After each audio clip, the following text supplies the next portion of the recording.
রাজশাহী নগরীর বহরমপুর এলাকায় ১৩ কোটি টাকা সম্ভাব্য ব্যয়ে ২০১৫ সালে শুরু হয়েছিল শিশু হাসপাতালের নির্মাণ কাজ। কয়েক দফায় মেয়াদ ও ব্যয় বেড়ে দীর্ঘ ৭ বছর পর ৩৪ কোটি টাকায় নির্মাণ কাজ সম্পূর্ণ করে ঠিকাদারি প্রতিষ্ঠান। এরপর ২০২৩ সালের ২৯ জানুয়ারি উদ্বোধন করা হয়। তবে উদ্বোধনের ১.৫ বছর পার হলেও হাসপাতাল চালু হওয়ার সুখবর পায়নি এই অঞ্চলের মানুষ। সংশ্লিষ্টরা বলছেন, হাসপাতাল চালু করতে জনবল এবং মেডিকেল সামগ্রীও দরকার, সেটি এখনো পাওয়া যায়নি, এজন্য চালু করা যাচ্ছে না। আর ২৭,০০০ বর্গফুটের এই শিশু হাসপাতালটির অবকাঠামো উদ্বোধনের ১.৫ বছর পার হলেও চালু না হওয়ায় ক্ষুব্ধ রাজশাহীবাসী। আজ হবে, কাল হবে, হবে এরকম ভাবে তো আমরা সবকিছু করে রেখেছি। আজ চালু হবে, কাল চালু হবে, তো হচ্ছে আপনার সামনের মাসে এটা চালু হওয়ার কথা আছে। এখন দেখা যাক আল্লাহ কী করে, যে চালু করবে কি করবে না। এরা বলছে এক সময়, আর কোয়া হচ্ছে, আবার বলে আবার করছে না তারা, এই তো অবস্থা হয়ে আছে। যে সমস্ত অর্থলোভী চিকিৎসক আছে বা যাদের ষড়যন্ত্রের কারণে এই হাসপাতাল চালু হচ্ছে না, এদের হাত থেকে এই হাসপাতালটি চালু করে শিশুদের সুচিকিৎসা দেওয়ার জন্য আমরা সংশ্লিষ্ট দপ্তর এবং মাননীয় প্রধানমন্ত্রীর কাছে জোর দাবি জানাচ্ছি। ২০০ শয্যার হাসপাতালের প্রথম তলায় থাকবে ১৪ শয্যার general observation unit, X ray, CT scan ও MRI কক্ষ। তৃতীয় তলায় থাকবে একটি মাইনর ওটি ও ৪টি বিশেষায়িত অপারেশন থিয়েটার। এছাড়া তৃতীয় তলায় ১০ শয্যার প্রি ও পোস্ট অপারেশন থিয়েটার এবং ৫৬ শয্যার নিবিড় পরিচর্যা ইউনিট করা হয়েছে। চিকিৎসকের জন্য করা হয়েছে ১৮টি কক্ষ।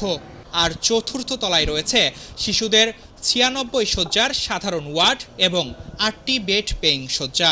হাসপাতালটি দ্রুত চালুর দাবি চিকিৎসক নেতৃবৃন্দেরও। সুন্দরভাবে হাসপাতালটা গড়ে তোলা যায়, তাতে করে এখানে শহরের মধ্যে একটা সুযোগ বা সুবিধাও হবে, বিশেষ করে নারী শিশু যারা আছে তাদের জন্য, এবং গর্ভবতী মা যারা আছে তাদের জন্য, এবং পরবর্তী যে পরিচর্যাটা সেটাও বেশ ভালো হবে।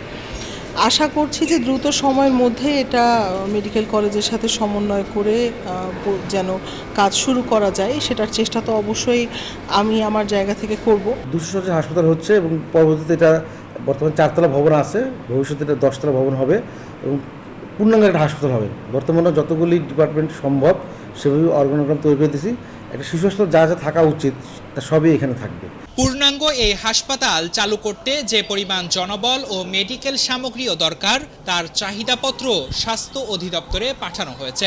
বিষয়টি নিয়ে স্বাস্থ্যমন্ত্রীকে জানানো হয়েছে বলে জানিয়েছেন রাশিক মেয়র ও জেলা প্রশাসক। প্রয়োজনীয় জনবল খুব তাড়াতাড়ি পদায়ন করা হবে এবং আমাদের শিশুরা যারা রয়েছে, বিশেষ করে নিম্ন আয়ের যারা মানুষ রয়েছেন, তারা যাতে এখানে সেবা গ্রহণ করতে পারে সে ব্যাপারে জেলা প্রশাসক হিসেবে যত ধরনের পদক্ষেপ নেওয়া প্রয়োজন, অর্থাৎ ঊর্ধ্বতন কর্তৃপক্ষের দৃষ্টি আকর্ষণ করার যে দায়িত্ব আমার উপর রয়েছে, সেটি আমি সুচারুরূপে পালন করব। নির্মাণ কাজ সমাপ্ত হওয়ার পরেও এখনো পর্যন্ত চালু হয়নি। এই বিষয়ে নানাভাবেই আমি খোঁজখবর নিয়েছি এবং ইতিমধ্যে আমাদের স্বাস্থ্যমন্ত্রী জনাব সামন্তলাল সেন, তিনি রাজশাহীতে এসে এই বিষয়টা অবগত হয়েছেন। আমরা ইতিমধ্যেই এটি পূর্ণাঙ্গ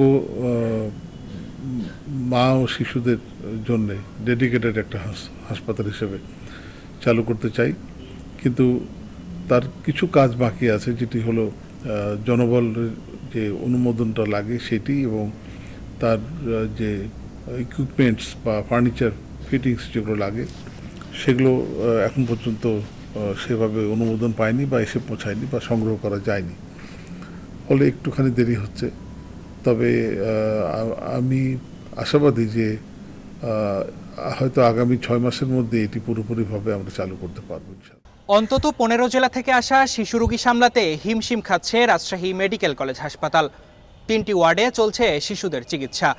এক শয্যাতেই রাখা হচ্ছে ৩ থেকে ৪ জন শিশু রোগী। ফলে দ্রুত ২০০ শয্যার এই বিশেষায়িত হাসপাতাল চালুর দাবি সচেতন মহলের। তারেক রহমান, পদ্মা টাইমস, রাজশাহী।